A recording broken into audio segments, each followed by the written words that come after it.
How to fix the keyboard on an Android phone. Hi everyone, welcome back to our channel Genie Guide. So in today's video I'm going to be showing you how you can fix keyboard on your Android phone, so make sure to watch the video till the end. It depends upon which keyboard app you use, whether you use a default keyboard app or whether you use a keyboard app that you downloaded from Play Store. Depending upon whichever keyboard app you use, there are a couple of fixes. So if the issue is with the default keyboard app, just open up settings.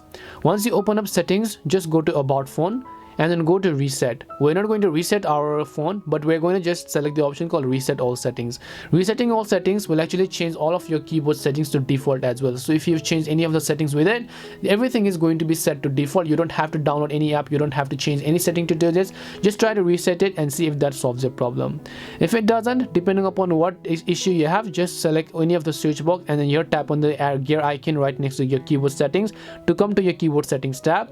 Over here, just select what kind of keyboard settings that you think is actually quite abnormal. If you want, you can actually reset to default settings by just tapping on reset keyboard settings over here, and this should solve your problem. Because if not, the only thing I can suggest to you is to simply use a third-party keyboard application. So for example, the most popular one is actually the Google Board or the Gboard application. So right over here you can actually see this Gboard app, right? This is the Google keyboard application which actually works perfectly on every Android phone. You can actually use this and then set this as your default keyboard on your Android smartphone.